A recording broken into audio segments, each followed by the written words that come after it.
Ça fait du bien, non? Ça encourage. C'est pour ça qu'il faut témoigner.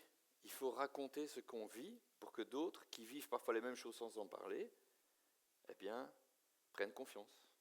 Parce que si Dieu l'a fait pour l'un, il l'a fait pour l'autre. Ok, ce machin m'embête. Vous savez, on le dit tout le temps, et c'est drôle, parce qu'on va encore le dire souvent. Je savais que ma fille allait parler, je ne savais pas ce qu'elle allait raconter. Bon, ben vous allez voir de quoi on va parler aujourd'hui. Ça va être drôle. Mais avant, on va juste prendre encore une minute. C'est pour ça que tout à l'heure, j'hésitais à le témoignage tout de suite, ou bien je dis quelque chose. Parce qu'en fait, vous vous rappelez l'opération Biscuit? Donc, je vais vous donner quelques chiffres, parce qu'on ne l'a pas encore fait. Très rapidement. Donc, cette année, on a récolté un peu plus de 5 000 euros. D'accord?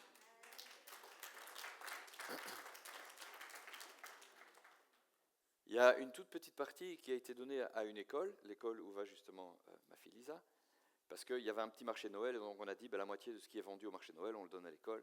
Donc ils ont reçu 80 euros, parce que la vente était, vous avez compris.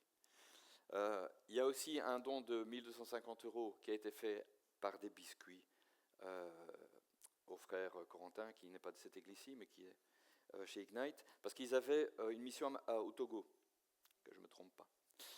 Et donc, c'était pour qu'ils récoltent aussi des fonds. Donc là, il y a eu 1 250 euros ou l'équivalent qui a été donné. Alors, ils en ont fait don là-bas, etc. Donc, ils n'ont pas vendu spécialement pour avoir de l'argent, mais ils l'ont utilisé. Et puis, il y a aussi 500 euros qui ont été donnés pour le centre qui accueille certains enfants en difficulté par rapport à leurs besoins. C'est-à-dire qu'on a déjà, par exemple, offert des sacs de couchage. C'était la chose qu'ils avaient demandé, des sacs de couchage. Puis, il y aura d'autres choses. On va essayer de suivre un petit peu ce qu'ils ont besoin. Ça ne sert à rien de donner en l'air, quoi. On demande ce qu'ils ont besoin. Ça va? Et le reste, eh bien, va être utilisé pour Madagascar sans aucun doute. Parce que vous savez que le change avec Madagascar nous permet de faire des choses extraordinaires avec peu. Leur situation est aujourd'hui catastrophique, mais avec quelques centaines d'euros, on reconstruit une maison. Vous voyez ce que je veux dire? Parce que ce qu'ils appellent une maison est pour nous pas grand-chose. C'est quelques tôles et quelques bouts de bois. Mais donc avec ça, ils savent reconstruire ce qu'ils avaient, où on peut remplacer des toits tout entiers, etc. Donc n'hésitez pas à faire un don. Ne vous dites pas, je sais donner que 5 euros, 10 euros, 15 euros, 100 euros. Avec ça, on fait beaucoup là-bas. Je crois que le rapport, c'est quoi? C'est 5 000 ou quelque chose comme ça? Enfin, c'est énorme. C'est vraiment énorme. D'accord?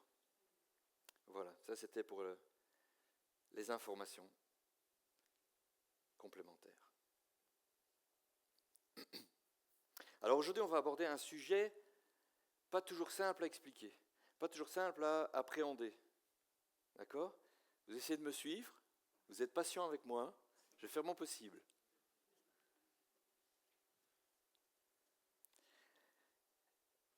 Y a-t-il un lien, une dépendance, ou pas du tout, entre le monde réel et le monde spirituel? Vous avez compris pourquoi c'était marrant le témoignage? Est-ce que le monde physique et le monde spirituel sont séparés l'un de l'autre? Sont-ils interdépendants ou complètement connectés? Alors on va remonter au tout premier livre de la Bible. D'accord? Qu'est-ce qu'on voit? On voit que Dieu crée le monde. Et puis il crée l'homme à partir de l'argile. Est-ce que vous vous êtes déjà demandé s'il était vivant ou au moment où il a modelé? Pourquoi je dis ça? Parce qu'évidemment, le verset qui nous intéresse dit ceci. L'Éternel Dieu, c'est Genèse 2, 7. L'Éternel Dieu façonna l'homme avec de la poussière du sol. Une petite phrase. Il lui insuffla dans les narines le souffle de vie et l'homme devint un être vivant.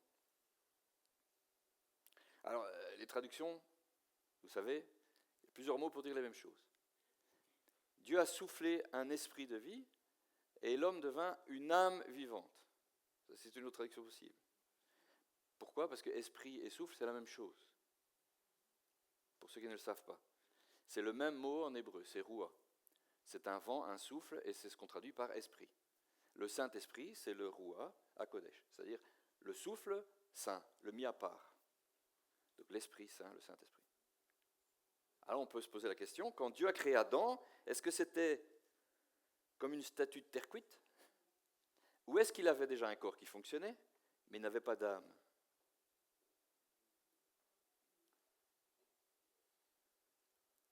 Je ne dis pas que j'ai la réponse. Je vous pose des questions. Je vais vous faire creuser les méninges aujourd'hui. Dieu crée une enveloppe.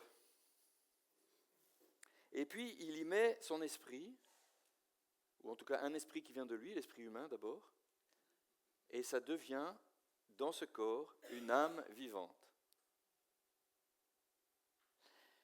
On a déjà parlé souvent, et parfois je le dis très en raccourci, on est trois en un. Dieu est trinitaire, vous savez, ça on a l'habitude. Père, Fils et Saint-Esprit. Ça va jusque-là? Même ceux qui n'ont pas l'habitude d'être là. Et puis, il nous a créés un peu comme lui. Il a créé un corps, il a mis un esprit dedans, et ça a créé une âme. Nous sommes trois en un. Alors, Dieu, il est un. Vous avez déjà lu ce verset? Dieu est un, il est Ehad. Alors, le 1, vous savez, il y a 1, 2, 3, 4, 5, donc le 1, qui veut dire un seul, ou il est un qui veut dire uni au tel point que ça ne fait qu'une seule personne ou une seule entité. C'est celui-là. Ehad, ce n'est pas le 1 numéro 1, le 1, 2, ils sont 2 ou ils sont 1, c'est le 1, 2, ils ne forment qu'un.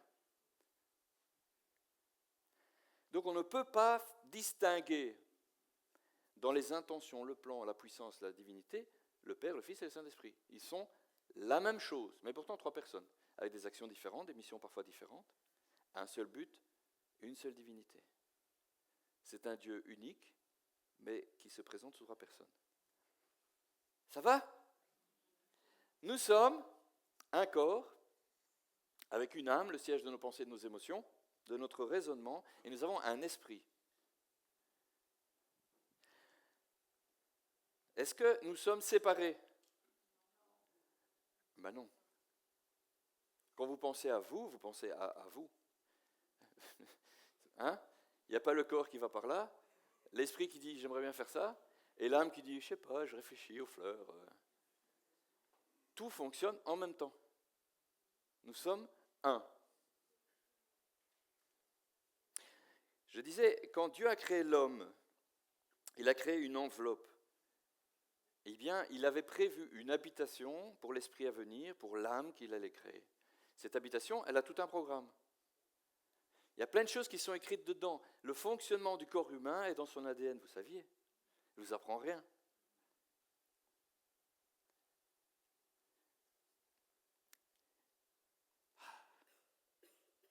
Est-ce que notre âme, notre esprit ont une influence sur notre corps?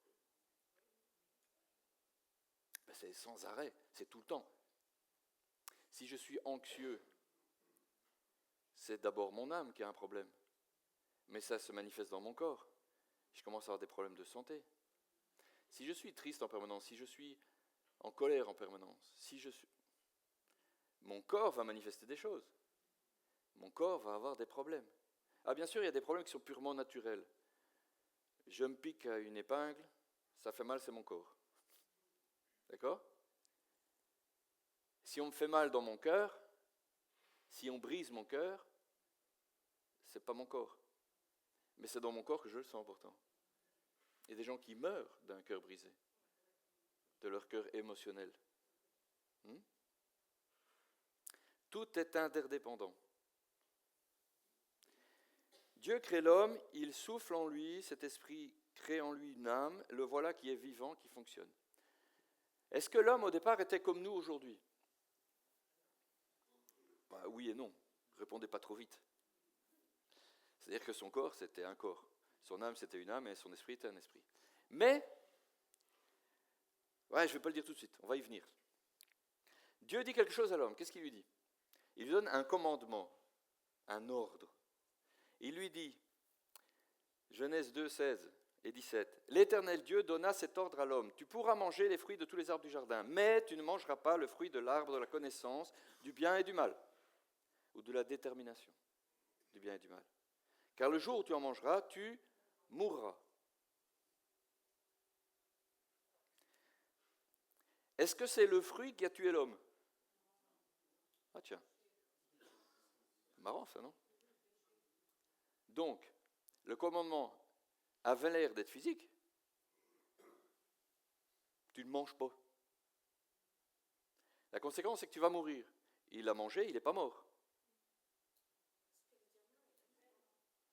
Il est mort plus tard. Mais pas immédiatement. Par contre, immédiatement, il y a une conséquence. Son attention a changé. La Bible nous dit, ses yeux se sont ouverts et il a découvert qu'il était tout nu. Mais qu'est-ce que ça veut dire? Ça veut dire qu'il ne le voyait pas. Il n'avait pas conscience qu'il avait été créé sans vêtements. Il y avait pas, les animaux, pareil, hein, ils ne se disent pas, je suis tout nu. Pourquoi nous, on se dit qu'on est tout nu? Ça va. Bon.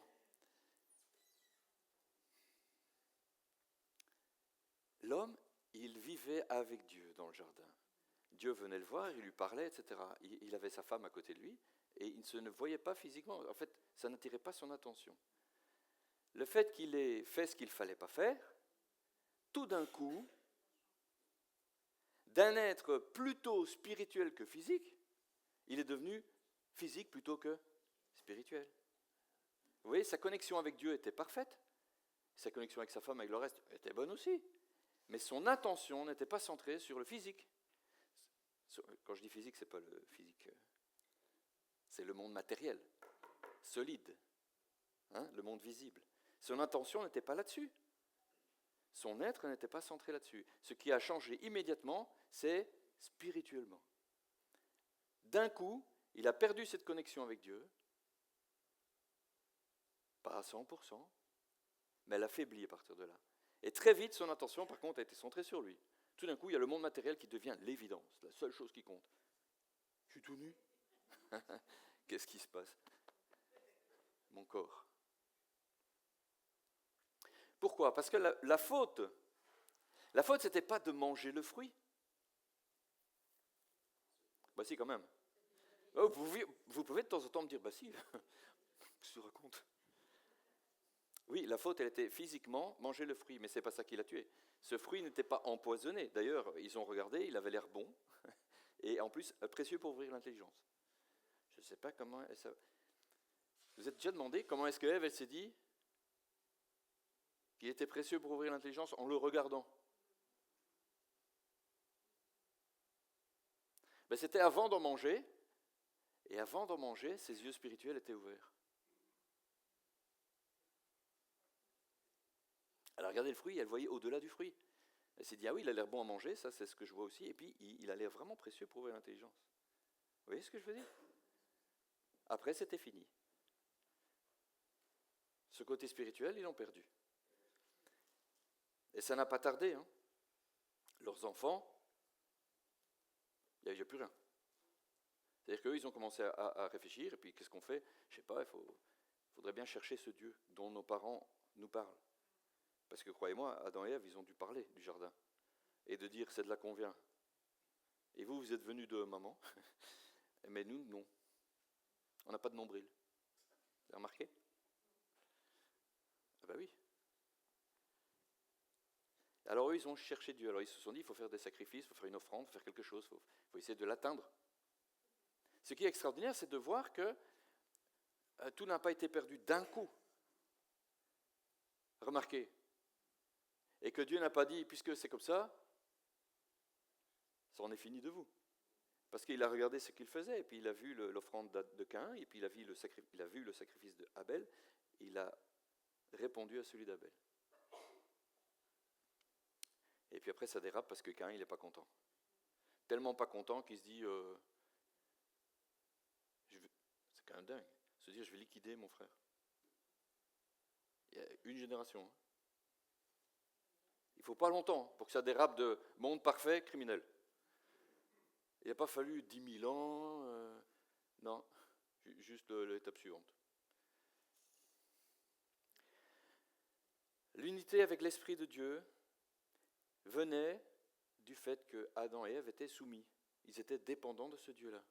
En fait, le péché ne consistait pas seulement à manger le fruit, ça c'était l'expression physique de la chose. Le péché était se retirer de la soumission et de la dépendance. Parce que c'était ça, ce fruit. Il lui permettait de déterminer le bien et le mal. En fait, jusque-là, il y avait Dieu qui avait dit, tu fais ça, en gros, la vie n'était pas très compliquée. Vous faites ce que vous voulez. Le mal n'était pas en eux, donc en gros, ils pouvaient faire ce qu'ils voulaient, ils n'avaient pas de mauvaises idées. Et puis, il y avait un truc qu'il ne fallait pas faire, pas toucher à cet arbre-là. Voilà, un truc. Non, parce que nous, après, on a des lois et tout ça, là, tu vois, long comme le bras. Mais Adam, il avait juste un truc à ne pas faire. Va pas manger cet arbre-là, s'il te plaît. Un truc. Et ce qu'il a fait, c'est de se dire, peut-être que ce que Dieu a dit, on ne peut pas lui faire confiance. Il y a une autre voix qui m'a dit, est-ce qu'il a vraiment dit ça? Non, mais oui, alors il a dit ça, mais en fait, c'est pas tout à fait ça qu'il a dit. Et en fait, c'est parce que il veut pas que tu sois comme lui. Alors, petit rappel, il avait été créé à son image. C'est bête, hein, de se dire, tu as été créé comme Dieu, et puis il y en a un qui vient et te dit, ouais, là, c'est parce qu'il veut pas que tu sois comme lui. Un peu quand même. Je suis déjà comme lui. Qu'est-ce que tu me racontes?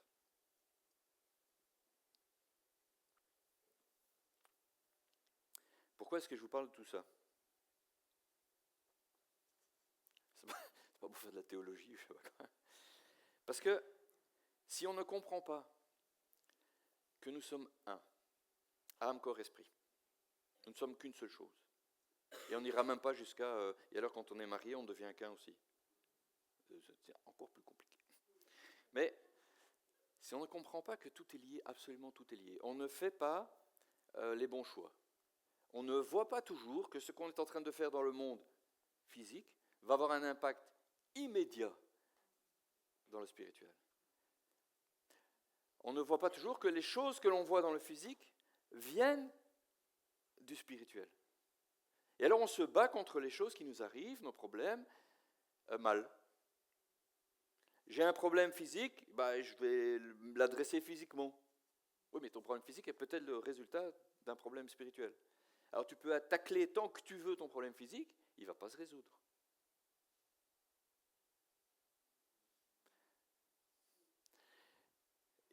Vous savez, cette dissociation du monde spirituel et du monde physique, ça ne nous vient pas de Dieu.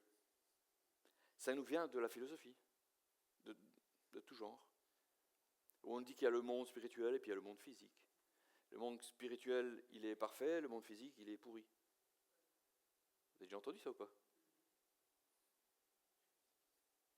Ce qui fait que parfois, il y a des choses qu'on l'on fait dans le naturel qu'on se dit c'est pas bien, qui sont pourtant des choses que Dieu a prévues. On est entre adultes, on peut parler de la sexualité. Il y a des gens dans le monde chrétien qui ont par exemple du mal, tu vois. Est-ce que c'est vraiment bien? Ah, c'est parfaitement bien. Ah oui, seulement dans le mariage. Bon, précisons. Mais dans le mariage, dans le cadre que Dieu a prévu, c'est parfaitement bien. C'est parfait. Bon, vous étiez tous d'accord, alors ça va. Non, mais c'est important. Vous voyez, Dieu a prévu des choses, et puis elles sont parfaites. C'est pas parce que c'est dans le monde matériel physique que ça se passe que c'est pas bien. Le monde physique est déchu, oui, mais il n'est pas mauvais par nature. Dieu l'avait prévu au départ, je vous rappelle. Donc Dieu a créé Adam et Ève, il a créé un jardin, il a créé la terre, le ciel, les animaux, les plantes, tout. Et puis c'était bon. Il a toujours observé ce qu'il a fait et puis il a dit, c'est bon. Donc le monde physique est bon au départ. Et il était parfait. Donc tout ce qui n'est pas bien dans le monde physique ne vient pas de la création du départ.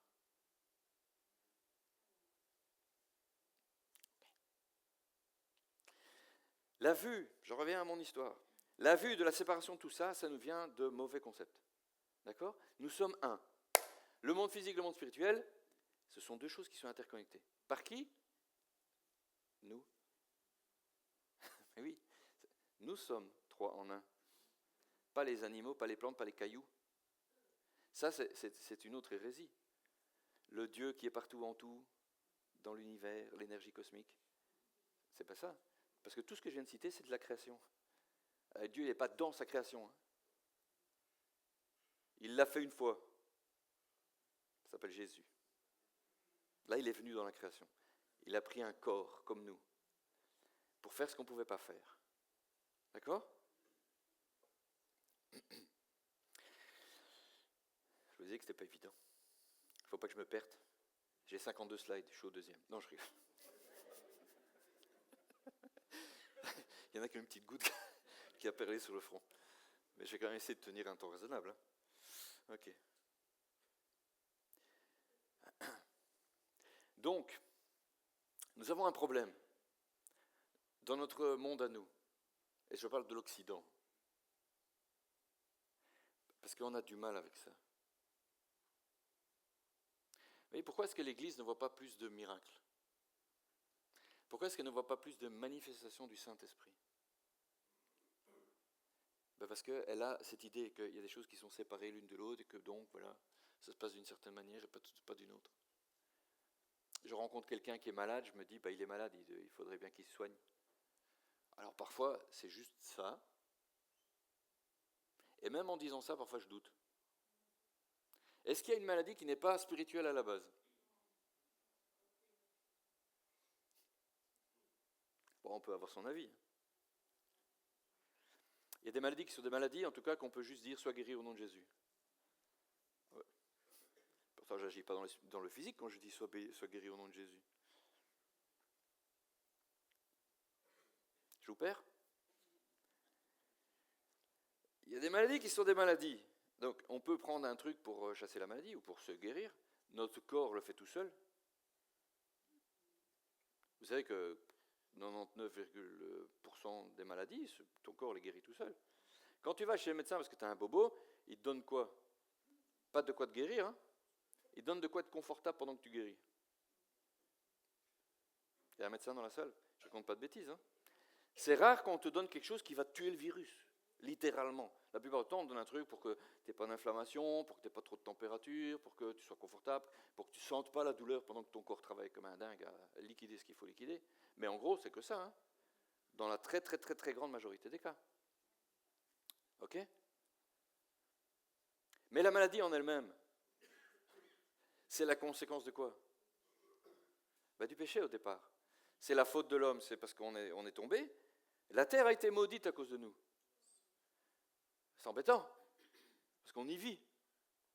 Donc maintenant, il y a plein de choses qui nous tombent dessus. Dieu a dit, maintenant tu auras des épines, des ronces, de la vermine. Vous avez vu, il n'y avait pas ça au début. C'est une conséquence dans le monde physique d'un problème spirituel. Tu m'as rejeté, tu t'es déconnecté de moi, tu auras ce que tu as voulu. Vous savez, il est important d'avoir une bonne conception de qui est Dieu et comment il agit. Parce que sinon, on traîne des trucs, on tire des casseroles, on a du mal. Si Dieu est en colère, quel pouvoir j'ai pour le calmer ? Si Dieu est super énervé contre ce que je viens de faire et qu'il m'envoie la maladie, pourquoi est-ce que tu penses que d'aller chez le médecin, ça va marcher ? Pourtant, c'est ce qu'on fait. On dit d'un côté, j'espère que vous ne le dites pas ici, les habitués, on dit d'un côté, Dieu te punit, c'est comme ça, et puis on dit, mais va te soigner. Alors, si tu crois que tu as le pouvoir d'arrêter la main de Dieu, pourtant ça marche souvent. Donc c'est que ce n'est pas Dieu qui t'a envoyé la maladie, sinon tu ne saurais pas t'en débarrasser. Hein. Vous avez vu ? Les conséquences, on se les prend en pleine face nous-mêmes. Si tu choisis d'être sans Dieu, tu es sans Dieu. Alors, il n'y a pas 10 000 options. Hein. C'est avec ou sans.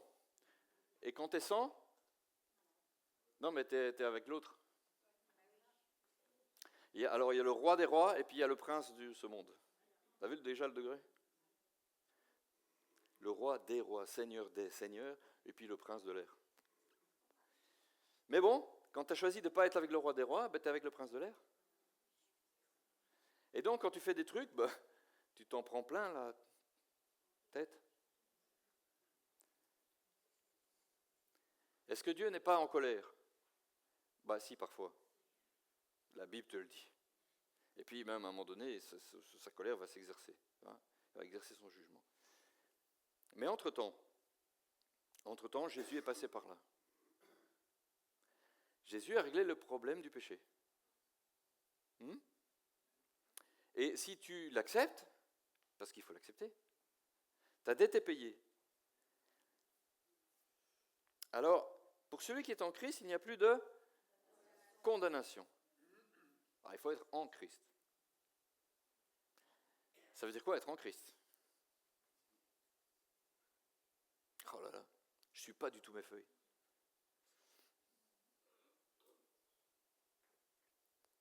Ça veut dire quoi être en Christ? Vous pouvez tenter un truc, hein? Ah! Je savais que quelqu'un allait le dire. Mais c'est vrai, en même temps. Il a dit, celui qui m'aime, il fait ce que je dis. Il obéit à mes commandements. Et puis il insiste dans le même passage, il dit, et voici mon commandement, il est nouveau, mais en fait il n'est pas nouveau, il est ancien, c'est aimez-vous les uns les autres. Oh, mais ça veut dire quoi aimer? Parce qu'aujourd'hui dans le monde, aimer son prochain, c'est affirmer tout ce qu'il dit. Voilà. Et si tu dis, ben non, c'est pas bien ce que tu fais, on dit, ouah, quelle agression. C'est un discours de haine. J'ai juste dit que c'était pas bien.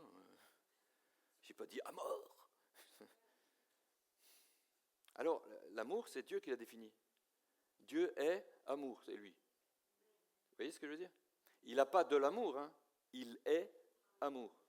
Voilà. Donc si tu te demandes c'est quoi l'amour, tu regardes à Dieu. Alors Dieu, il prévient, il dit les trucs, il dit c'est pas bien, il me dit j'en ai marre, il dit si tu continues, la mort t'attend. Vous voyez ce que je veux dire? C'est ça Dieu. Donc c'est ça l'amour. C'est pas regarder quelqu'un qui va prendre le mur et dire t'as raison, je te confirme. Vas-y.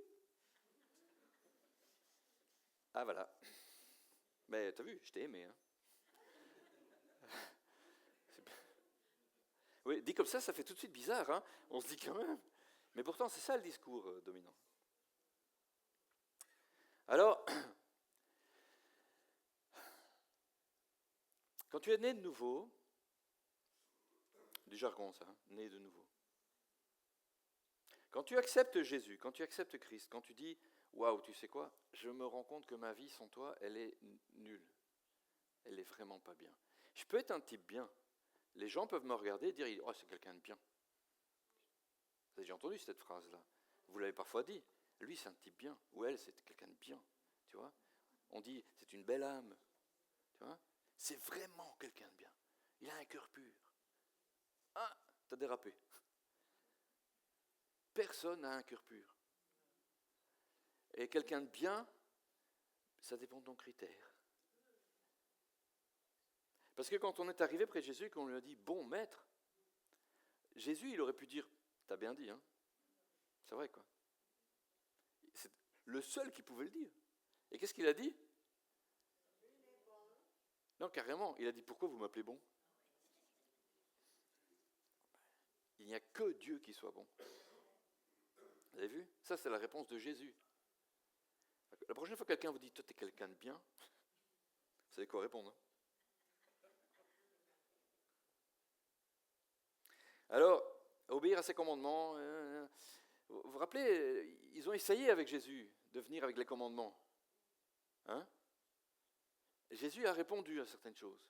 Il n'a pas dit, oui, mais ça c'était l'histoire d'avant, les commandements. Mon Père dans les cieux, il est beaucoup plus flexible que ça. Vous êtes d'accord avec moi, hein? Jésus, il a amené la barre à un autre niveau. Il a dit, alors Moïse, il a dit, tu ne commettras pas d'adultère. Et moi je vous dis, si tu convoites une femme dans ton cœur, tu as déjà fait en fait. C'est énorme ça quand même. Pourquoi? Est-ce que c'est parce qu'on doit contrôler sa tête maintenant? C'est dur ça. Mais qu'est-ce que je vous raconte depuis 20 minutes? Qui a déjà fait des rêves tellement concrets comme ça, qu'on a l'impression de l'avoir vécu? Ah ouais, tout le monde. Ouais, pas tout le monde. Bon. Eh bien, quand ça vous arrivera, vous y repenserez. Quand vous... Donc j'ai dit, on a un corps, on a une âme et on a un esprit. Ce qui se passe dans ton âme, dans tes pensées, tout ça, là, est-ce que ça n'agit pas sur ton corps? Mais si, vous avez dit oui tantôt.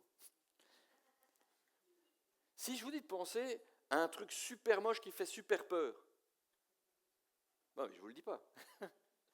Qu'est-ce que votre corps va faire? Il va réagir immédiatement.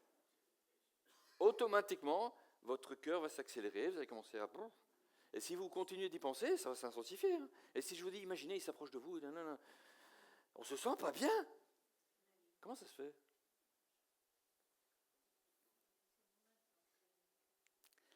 Ce qui se passe dans ton âme a un impact direct avec ton corps. Et inversement. Et inversement. C'est pour ça que Jésus dit, si tu convoites dans ta tête, c'est pareil en fait. Vous voyez, on a cette tendance, et ça nous vient, je vous dis, de la dichotomie. Le physique, c'est le physique, ce qui se passe dans la tête, c'est l'âme, c'est la psyché, et la psyché, c'est autre chose. Et Jésus nous dit, non, vous n'êtes pas comme ça. Ce qui se passe dans ta tête, c'est pareil que le physique. Toi, tu dis, je ne l'ai pas fait. Oui, si, là.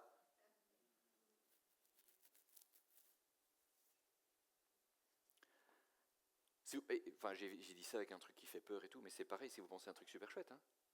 Vous allez sourire. Hein? On te dit, pense à un truc super chouette, et puis tu as le smile. Pourquoi? Il ne se passe rien physiquement normalement. Alors on dit, ouais, mais c'est le cerveau, c'est parce que le cerveau il commande tout, et donc tu le mets en route, c'est mécanique. Ah bon? Vraiment? Est-ce qu'on est la somme de nos pensées? Ben oui, il y en a qui pensent que oui. Non? Si vous étiez juste la somme de vos pensées, et que les pensées viennent de votre cerveau, vous ne maîtrisez rien. Vous êtes une machine qui tourne tout seul, un programme. Et il y en a qui croient ça. Hein. Est-ce que... Oh là là, c'est compliqué, hein. Bon, allez. Est-ce que ça vous est déjà arrivé de penser à quelque chose et de vous rendre compte que vous pensez à ce truc-là? Voilà. Vos pensées, c'est pas vous. CQFD. Tu peux toujours dire quelque chose? Vas-y, interromps-moi comme ça. Ah ben, je vais l'utiliser. Merci Chantal. Merci Chantal. Proverbe 23. Car comme il pense dans son cœur, tel il est. Mais non, est-ce que ça veut dire que tout ce que tu penses, c'est juste toi? Ou que toi, c'est juste ce que tu penses? Non, ça, je l'avais dans le slide numéro... Tu vois, je l'avais. Ça, c'est juste pour te dire que ce que tu penses, c'est pareil. C'est comme Jésus qui dit, quand tu convoites une femme, tu l'as fait. Ce que tu entretiens dans ta tête, ça devient. Si tu convoites une femme dans ton cœur, tu as commis adultère. Ça veut dire qu'en fait, ce qui te manque, c'est juste l'occasion, c'est juste la permission. Vous voyez? Mais tu l'as fait, en fait. Une fois, 2 fois, 10 fois, 100 fois. La nuit quand tu dors ou la journée quand tu rêves. Mais c'est vrai pour toutes sortes de choses. Quand Jésus dit, si tu n'aimes pas ton frère, tu es un meurtrier. Enfin, tu ne l'as pas tué physiquement, c'est quoi cette histoire? Oui, mais dans ton cœur, oui. Dans ton cœur, quand tu n'aimes pas, c'est pareil que quand tu tues dans le physique. Ah ouais, on est dans un autre niveau là. La loi, c'était tu fais pas ci, tu fais pas ça. Ben, ça va, si je tiens mes mains dans mes poches, je suis clean quoi. Vous voyez ce que je veux dire? Tu tues pas, tu voles pas. Regarde. Non, mais il a dit aussi tu convoites pas. Ah ouais, tiens. Ben alors déjà dans la loi, c'était un peu dans sa tête aussi. Tu convoites pas, tu n'envies pas, ni la femme de ton prochain, ni son bœuf, son âne, etc. Ah ben ça va loin.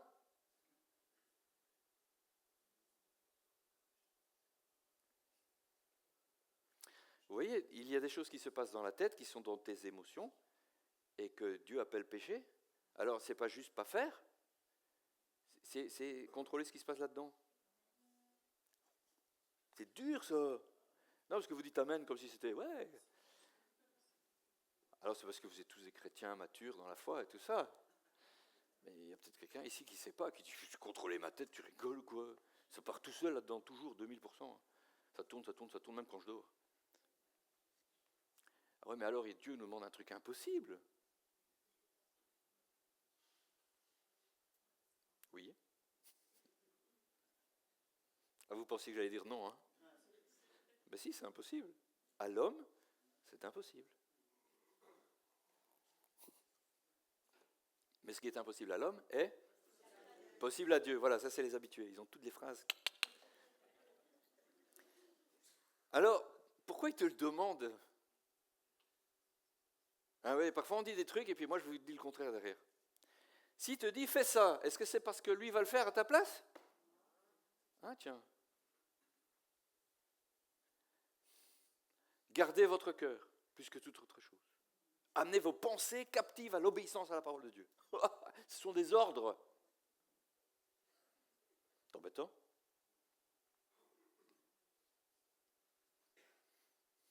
Vous voyez pourquoi c'est important. On est un. Corps, âme et esprit. Si tu penses que tu dois faire des trucs avec ton corps seulement, tu as un problème. Si tu penses que tu vas dominer ton âme seulement, tu as un autre problème. Si tu penses que tu dois t'occuper de ton âme et de ton corps, tu as toujours un problème. Parce que la seule chose qui te rend capable de maîtriser ton âme et ton corps, c'est ton esprit. Et pas tout seul. Ah ben non. C'est parce que tu as l'Esprit de Dieu qui vient habiter en toi. Vous avez vu? C'est une démonstration. Hein? Je vous emmène quelque part. La Bible te dit quoi?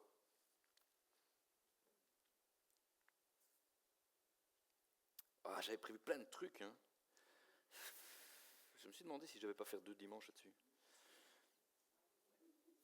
On va essayer de dire un truc ou deux qui sont importants. Vous voyez, quand on parle de la loi et de ce qu'il faut faire, pas faire, on parle de religion. La plupart du temps, c'est pour se faciliter la vie. Comme le peuple d'Israël. Dieu dit, il faut qu'ils aillent dans le désert pour m'adorer. Ils vont dans le désert, il y a le tonnerre, le feu au-dessus de la montagne, ils disent, ouh. Nous, on ne s'approche pas de ça. Moïse, tu vas, il va te parler, si tu reviens, et puis après nous, tu nous dis ce qu'on doit faire. Vous avez vu quand ça a dérapé?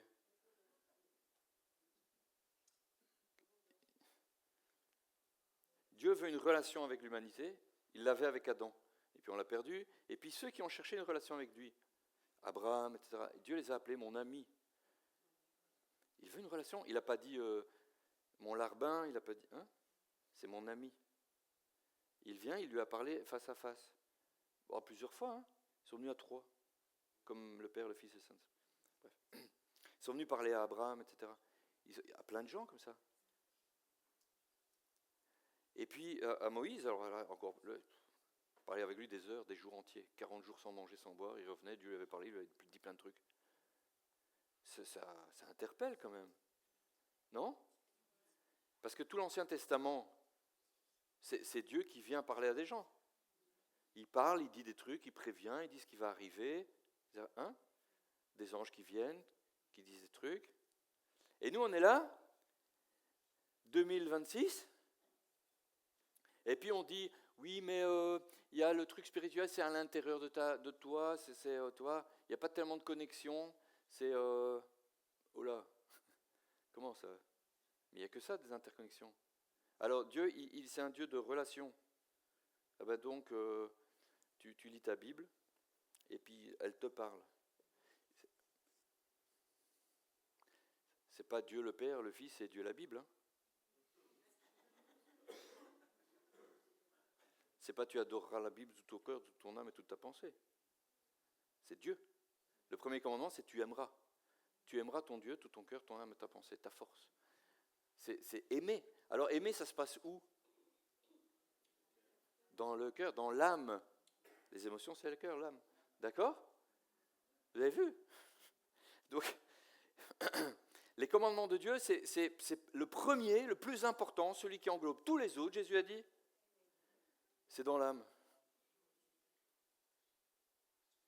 Donc si aujourd'hui, ta religion personnelle, c'est fais pas avec ton corps, tu as raté tout.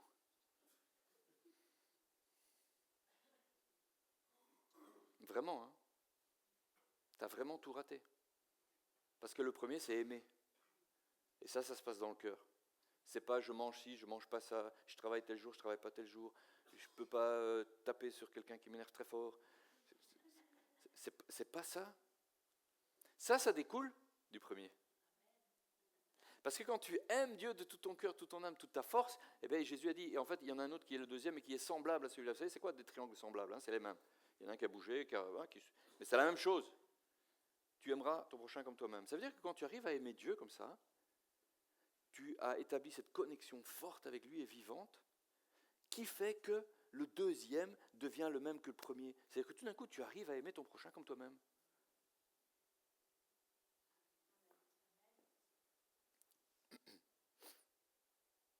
Donc, il est très important dans la vie chrétienne d'être... Alors c'est des mots, parfois, vous savez, empruntés maintenant par le New Age. Alors on dit, oh, fin du New Age, à vivre. Mais il faut être centré, quoi. En cohérence. Il faut être aligné. C'est ce que je veux dire? Tu ne peux pas dire de ta bouche des trucs, penser des trucs, et pas faire les mêmes. Si tu dis « je crois », alors bon, croire, encore un problème. On emploie des mots, ça ne va pas, quoi. Je crois en Dieu, j'ai la foi. Je crois qu'il y a un Dieu. Ça, alors moi, je rencontre des gens, et ils me disent « oui, mais moi aussi, je crois, on a un Dieu ». Bon, ok, tu ne crois pas. Enfin, ce n'est pas la foi, tu vois ce que je veux dire. La foi, la Bible nous dit, allez chercher bien. Or, la foi, Hébreux 11, c'est la ferme assurance des choses qu'on espère. Jusque-là, ça va. La démonstration de celles qu'on ne voit pas. Non, parce que la ferme assurance des choses qu'on espère, 90 quelque chose % des chrétiens, ils disent oui, voilà, j'ai la foi. Non, mais attends, il a dit aussi, c'est la démonstration de celles qu'on ne voit pas.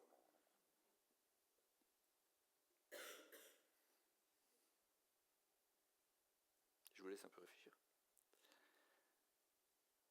Si les choses que tu ne vois pas se démontrent pas à un moment donné, tu dois questionner ta foi. Vous voyez pourquoi parfois on croit des trucs, on les croit, hein, ils sont faux.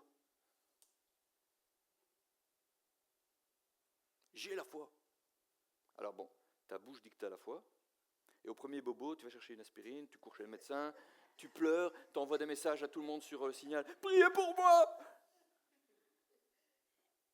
Est-ce que c'est bien de demander de prier pour soi? Oui. Non, parce qu'il faut que je fasse attention à ce que je dis. Hein. Mais comment tu le demandes? Montre ton niveau de foi. C'est pas grave de demander, et c'est pas grave de ne pas avoir assez de foi encore. Vous voyez ce que je veux dire? Hein, c'est pas, je croyais pas, j'ai la pleine foi.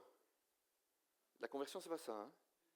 La conversion, c'est je croyais pas, ou bien je croyais mais pas bien, et puis maintenant je lui fais confiance. Parce que la foi, c'est faire confiance. C'est croire ce que Dieu a dit et agir en conséquence. C'est mettre en pratique les choses qui font que je montre qu'effectivement je crois ce qu'il a dit.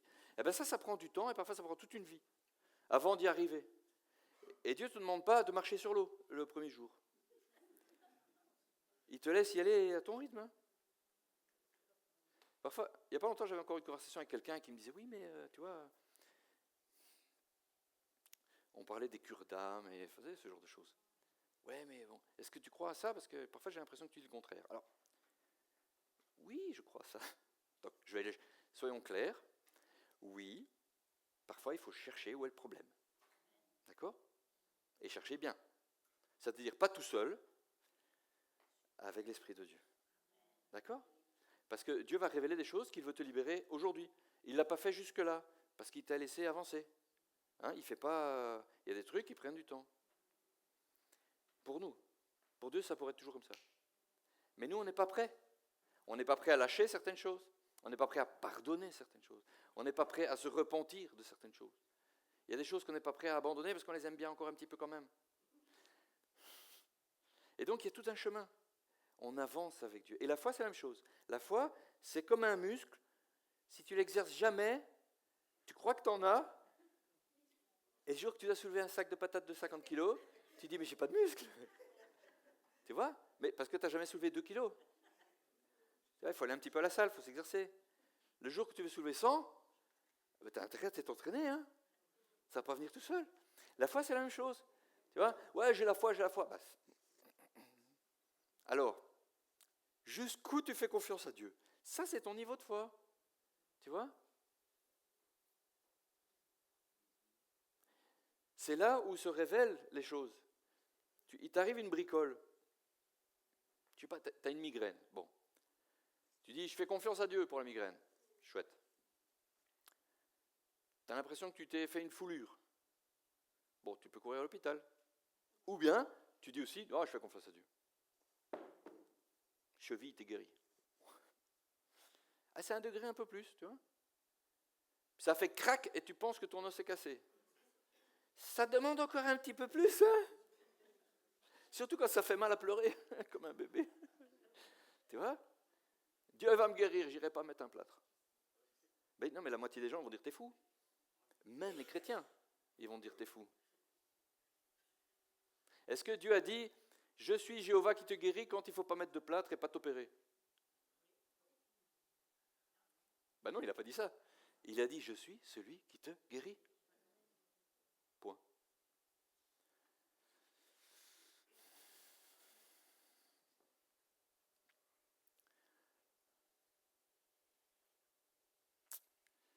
Ok. Donc, allez, je vous tiens plus trop longtemps là.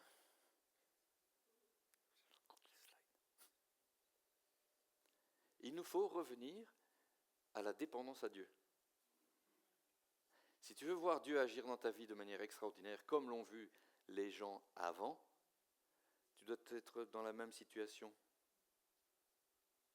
La même position de cœur en tout cas. Souvent, elle n'arrive que dans des situations similaires. C'est-à-dire, ils ont vu de grandes choses, ils ont vu des délivrances incroyables. Ils ont mangé la manne, la mer s'est ouverte en deux.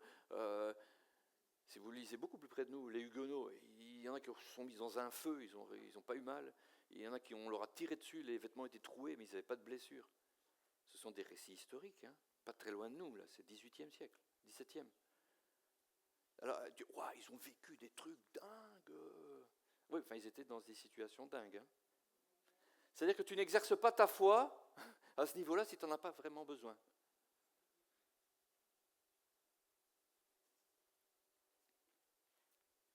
Nous devons être dépendants du Saint-Esprit. Et c'est là que nous allons commencer à vivre des choses extraordinaires.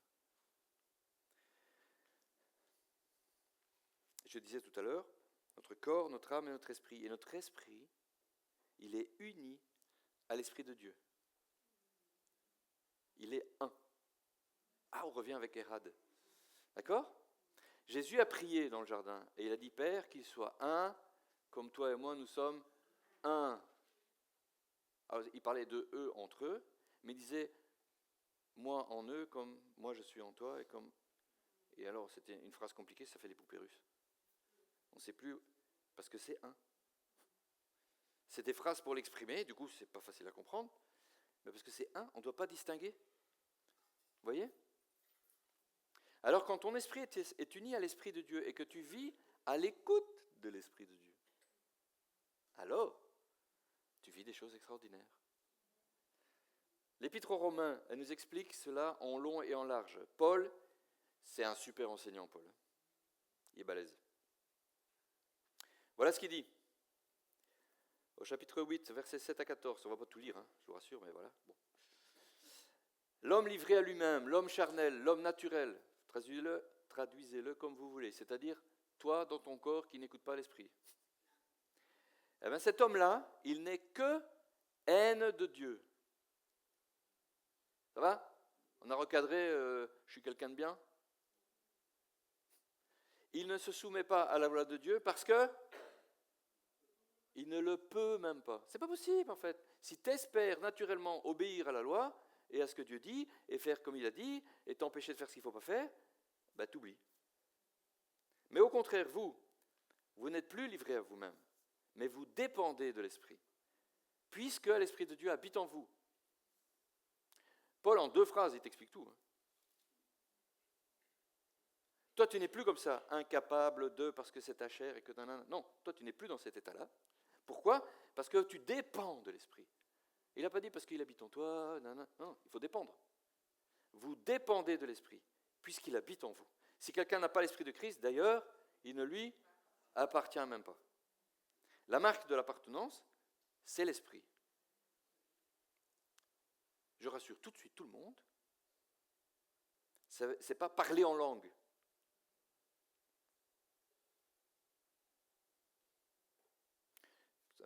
Ça va ? Donc avoir l'Esprit de Dieu en nous, c'est être né de nouveau. L'Esprit de Dieu vient, il fait un avec ton esprit. Le baptême du Saint-Esprit, baptême de feu et du Saint-Esprit que Jésus a promis, alors il se manifeste avec plein d'autres choses, et par exemple le parler en langue. D'accord ? Mais à la nouvelle naissance, au moment où ta vie est transformée, que tu dis « Waouh, je sens que les choses ont changé en moi ». Il y a des choses qui m'ont quitté, des envies qui ne sont plus, il y en a de nouvelles, j'ai envie de Dieu, j'ai envie de lui parler. Ok, tu as reçu l'Esprit de Dieu. D'accord ? Ce n'est pas le baptême, mais il est déjà là. Donc l'Esprit de Dieu habite en toi. C'est pour ça que tu sais que tu lui appartiens. Or, si Christ est en vous, autrement dit, l'Esprit de Dieu, c'est Christ. Ah ouais. Il y a des trucs qu'il faut incorporer. Votre corps, lui, reste mortel à cause du péché. Ah oui. Et celui qui dit qu'il est sans péché, etc., il est menteur. Vous connaissez ces versets-là ? Ah oui, parce que ton corps... Ah là là. Donc on est 3 en 1, oui, d'accord. On est racheté, c'est notre esprit qui est racheté, premièrement. C'est pour ça qu'il y a un processus de sanctification, etc. Ton esprit, boum, connecté à Dieu, tu commences à l'entendre parler, tout ça. Et puis ton âme, parfois tu dois l'éduquer, soumettre tes pensées à l'obéissance à la parole de Dieu, tout. Mais là, tu es rendu capable de le faire, parce que ton esprit peut prendre les commandes, en se soumettant à l'Esprit de Dieu. Et tout d'un coup, tu peux dire à tes pensées, t'arrêtes. Tu ne penses pas comme ça. Ce n'est pas toujours un autre esprit que le tien, enfin je veux dire une autre âme. Oh là là. Tes pensées, c'est dans ton âme. Donc parfois on est là, ouais, il y a un démon qui me fait... Parfois c'est juste toi. Et tu dois soumettre tes pensées. Parfois c'est pas toi. Mais parfois oui. Et parfois, souvent. Le nombre de chrétiens qui disent, ouais, je pense que j'ai besoin de délivrance. Non, tu as besoin de changer.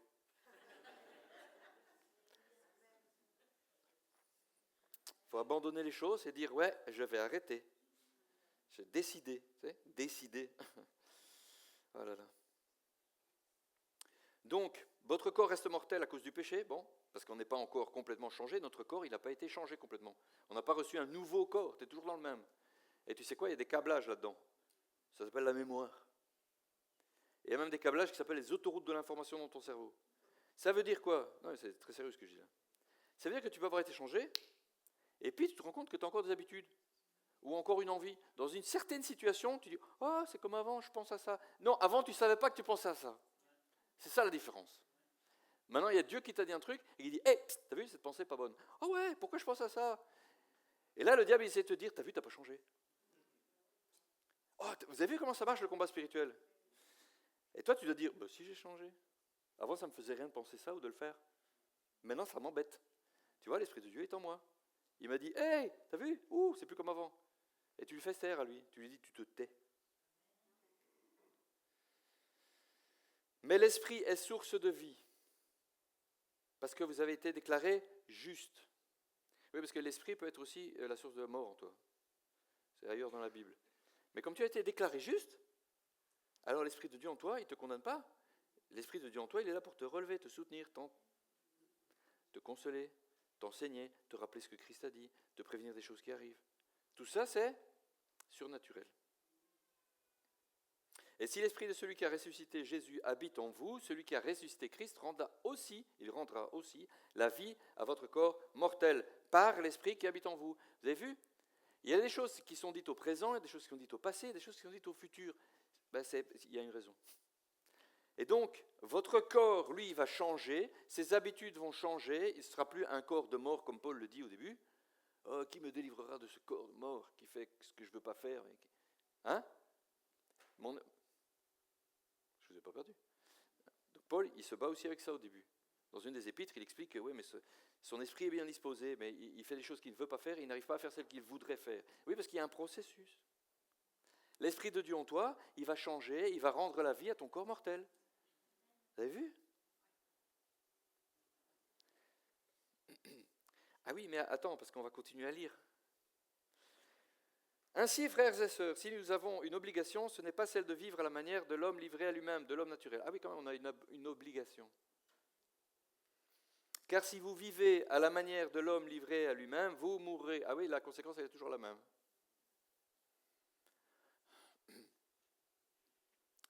Je vous disais, ça va dans les deux sens. Ce que tu penses, c'est comme si tu le faisais. Ce que tu fais, ça montre un peu ce que tu penses, en vrai. Et la vie que l'Esprit va donner à ton âme, ça va se voir dans ton corps.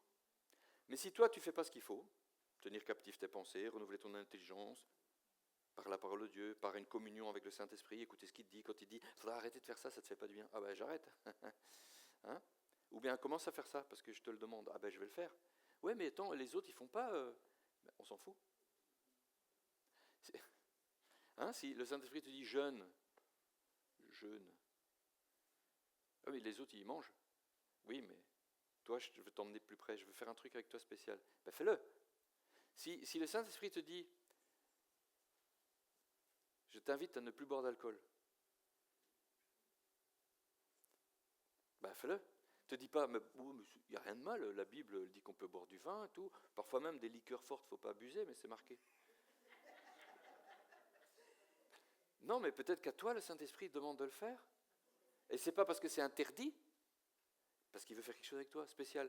Vous savez, c'est comme, vous avez des enfants, presque tous. Il y a des trucs qu'on demande à nos enfants, c'est juste pour, tu vois, pour la relation, là. Tiens, viens faire ça. Non, je ne suis pas obligé. Oui, non, je sais bien, tu n'es pas obligé, mais est-ce que tu veux bien le faire avec moi? C'est ça, en fait. Vous comprenez? Si tu veux avancer avec Dieu, il faut faire ce qu'il fait, ce qu'il te demande, parce qu'en fait, il veut t'emmener quelque part. Il y a un chemin par lequel il veut t'emmener, et ce n'est pas le même chemin que le voisin. Il a un truc précis pour chacun de nous. Donc, ne vivez pas à la manière de l'homme livré à lui-même, celui qui décide tout seul, celui qui a mangé de l'arbre de la connaissance et de la détermination du bien et du mal. Celui qui décide, vous savez? Oui, je ne vois pas ce qu'il y a de mal. C'est une phrase qu'on entend, mais on ne sait plus quoi. Si on avait fait des petites barres, on aurait repeint la salle, quoi. Je ne vois pas ce qu'il y a de mal, mais on s'en fout que tu le vois ou que tu ne le vois pas. Pourquoi tu penses que tu dois le voir?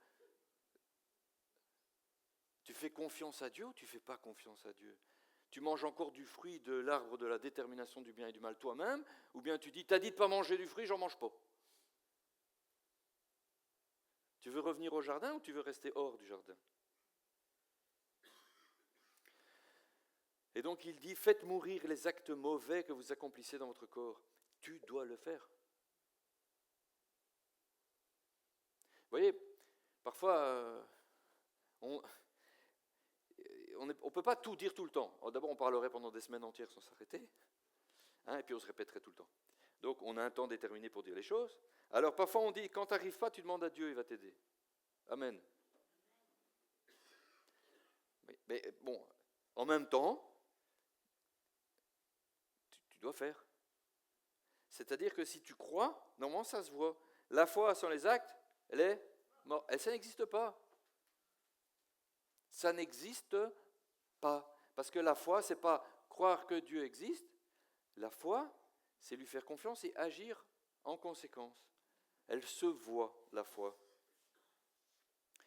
Donc tu ne vis plus comme tu avais l'habitude de vivre, tu ne fais plus les mêmes choses, tu tiens tes pensées captives, et là tu vas marcher victorieux. Tu auras une vie chrétienne qui va marcher, tu vas courir, quoi.